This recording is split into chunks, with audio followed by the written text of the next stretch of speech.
I found out my fiancé was sleeping with my brother while my parents covered it up and expected me to keep paying their bills. For 8 years, I'd been covering my parents' mortgage. 8 years. Every month, like clockwork, $1,500 left my account and went straight to keeping them in their 3-bedroom house in the suburbs. I never complained. Family is family, right? But when I discovered my fiancé tangled up with my younger brother in my own guest bedroom and realized my parents had known for months while happily cashing my checks, something inside me just snapped. What happened next destroyed 3 lives, and I'm not sure I feel bad about any of it. Let me back up. I'm Marcus, 34, data analyst for a tech company in Seattle. I've done well for myself. 6 figures, good benefits, the whole package. My parents, Robert and Linda, struggled financially after Dad's construction business went under during the recession. They were drowning in debt, staring down foreclosure. I stepped in. Fresh out of grad school with my first real job, I made a promise. I'd cover their mortgage until they got back on their feet. That was 8 years ago. My younger brother, Kyle, never contributed a dime. He's 31, works part-time in a gym, lives in their basement rent-free. He's always been the creative one, the free spirit. Translation, unemployed dreamer who thinks basic responsibility doesn't apply to him. Mom always made excuses.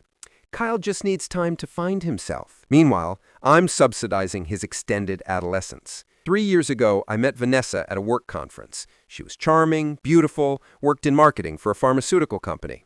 We clicked immediately. After a year of dating, I introduced her to my family at Thanksgiving. Everyone loved her, Mom especially. She kept saying how Vanessa was exactly what this family needed. 2 years in, I proposed. Vanessa said yes. We set a date for the following summer, started planning. She began spending more time with my family, helping Mom with projects, going to dinners. I thought it was wonderful that everyone got along so well. I was an idiot. The first red flag came about 4 months after the engagement. Vanessa started making excuses to visit my parents' place when I was working late. Your mom needs help organizing the garage. Your dad wants my opinion on paint colors. Little things that seemed innocent. Then Kyle started appearing in her Instagram stories. Vanessa at the gym where Kyle worked. Kyle and Vanessa at a coffee shop. Vanessa laughing at something Kyle said. We're becoming really good friends, she told me when I asked about it. It's nice to bond with your family. I trusted her. God, I was so stupid. 6 months after our engagement, I came home early from a business trip. Flight got canceled, rebooked on an earlier one. I didn't tell anyone. I wanted to surprise Vanessa. We'd been arguing more lately, mostly about wedding plans and money. She'd been distant, distracted. I thought maybe a surprise romantic evening would help. I used my key to enter our condo around 2 p.m. on a Wednesday. The place was quiet. Vanessa's car was in the garage, but she wasn't in the living room or kitchen. I headed upstairs, already planning how I'd surprise her. The guest bedroom door was cracked open. I heard sounds. Voices. At first, I thought maybe she was watching something on her laptop, but then I heard Kyle's laugh. That distinctive, annoying laugh I'd grown up hearing. I pushed the door open. They didn't even notice me at first. They were too busy. My fiancé, my brother, in my house, in my guest bed, on sheets I'd bought. I don't remember what I said. Something probably incoherent. Vanessa screamed. Kyle scrambled for his clothes, his face not even showing guilt, just panic at being caught. I told them both to get out. Vanessa tried to explain, tears streaming down her face. Kyle actually tried to apologize while pulling on his jeans. How long? I asked. Vanessa looked at the floor. 6 months. 6 months. Half a year. While I was planning our wedding. While I was working 60-hour weeks to save for our future. While I was still sending $1,500 a month to my parents so they could keep their house. Do Mom and Dad know? I asked Kyle directly. The look on his face told me everything. They knew. I called my parents that night. Dad answered. I asked him straight. Did you know about Kyle and Vanessa? Silence. Then, Marcus, these things are complicated. We didn't want to hurt you. We thought they'd break it off before you found out. How long have you known? 3 months. Your mother saw them together at the mall. We confronted Kyle. He promised he'd end it. 3 months. My parents watched me pay their bills, plan my wedding, talk about my future with Vanessa, all while knowing she was sleeping with my brother. And they said nothing, because they didn't want to risk their financial situation. I hung up. I logged into my bank account. I canceled the automatic transfer to their mortgage. 8 years of payments, gone. just like that. Then I blocked all their numbers. Vanessa moved out that weekend. She sent her sister to collect her things while I was at work. She left the engagement ring on the kitchen counter with a note. I didn't read it. I threw it away. The calls started 2 weeks later. Mom, Dad, Kyle, all from different numbers since I'd blocked their main ones. I didn't answer. They left voicemails, lots of them. Mom, Marcus, honey, please, we're family. We can work through this. Dad, son, I know you're angry, but you can't just abandon us. We're going to lose the house. Kyle, I messed up, okay? I'm sorry, but don't take it out on Mom and Dad. I deleted every message without listening to the end. Work friends tried to console me. My boss gave me a week off.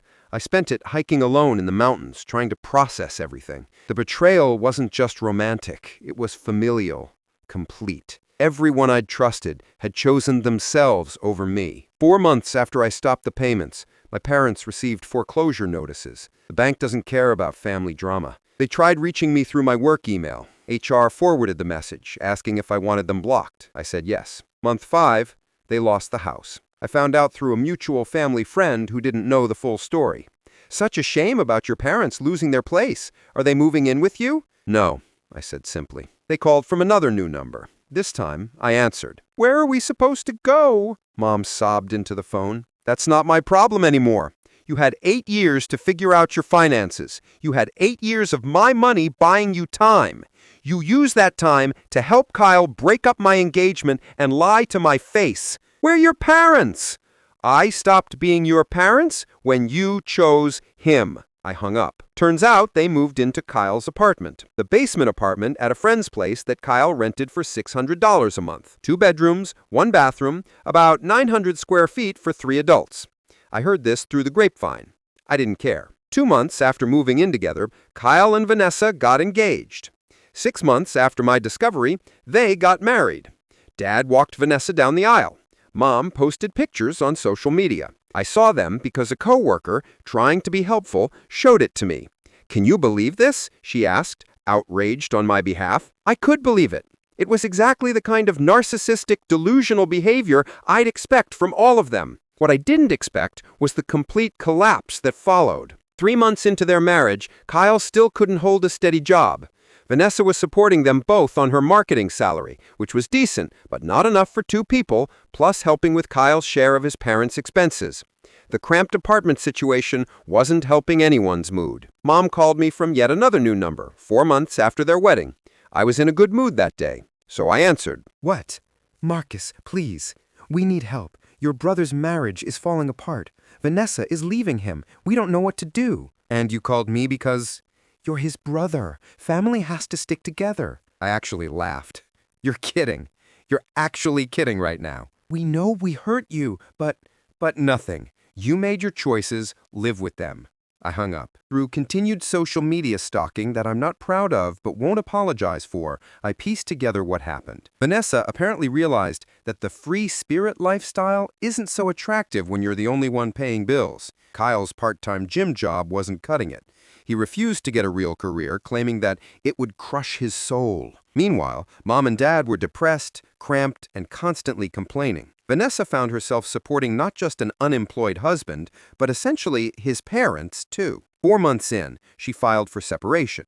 6 months in, divorce papers were served. The real kicker? 2 months after filing for divorce, Vanessa got engaged to someone else, a corporate attorney, partner at a downtown firm, the kind of successful, stable man she'd probably been looking for when she met me, except this guy had no problematic family baggage. Kyle spiraled, lost his gym job, moved back in full-time with Mom and Dad in that tiny apartment.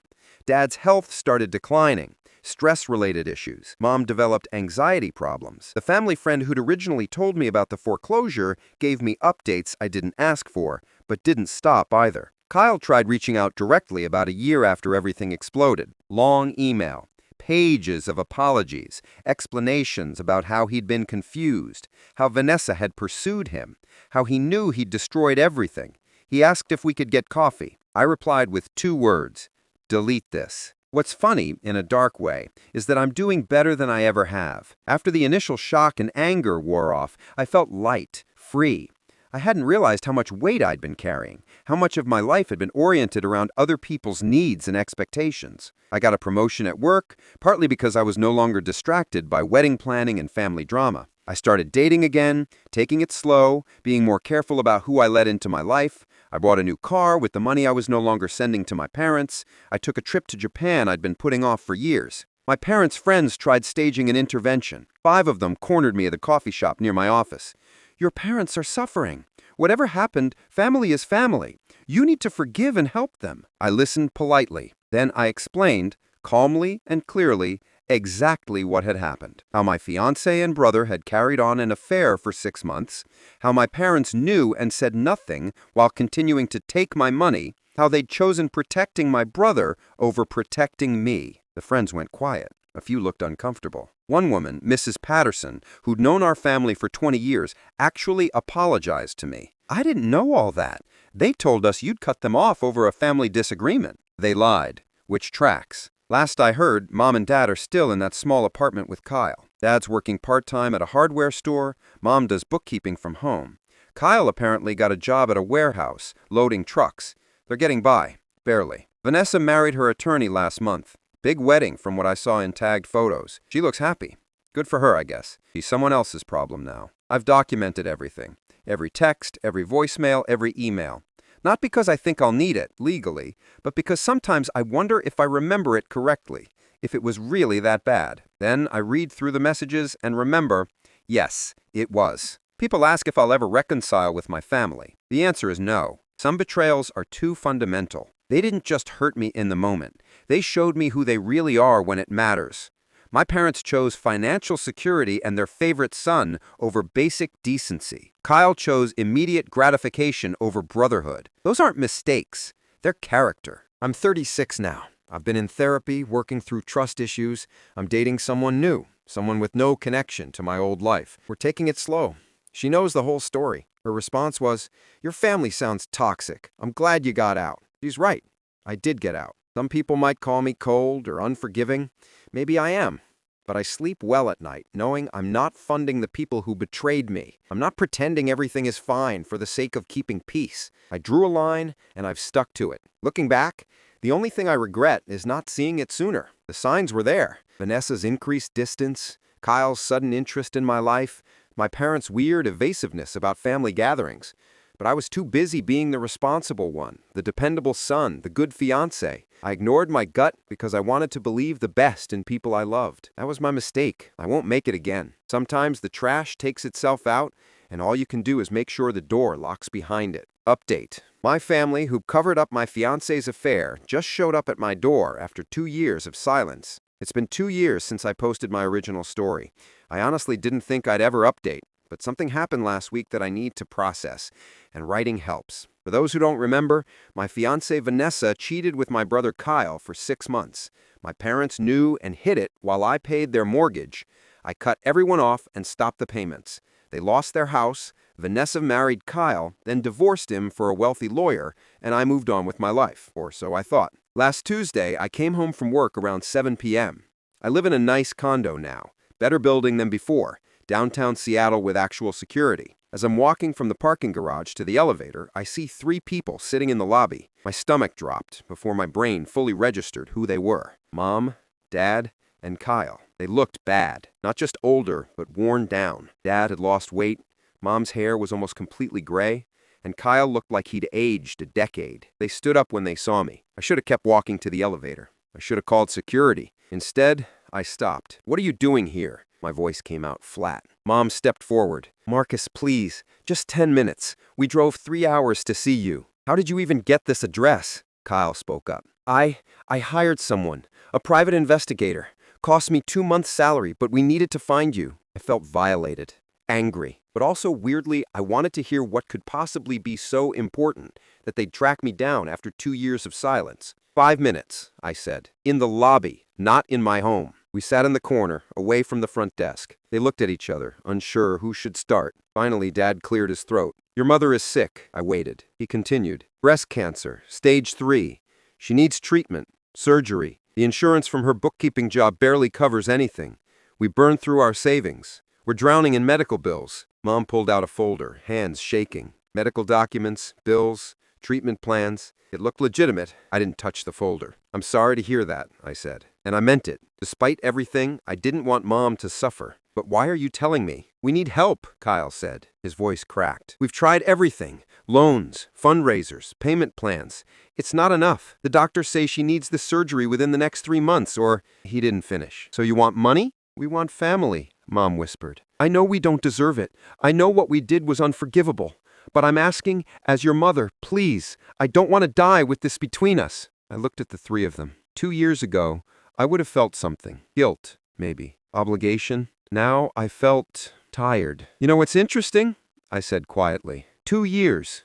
Not a birthday card, not a Christmas text, nothing. And now, when you need something, suddenly you remember you have another son. "We were ashamed," Dad said. "We didn't know how to reach out after everything.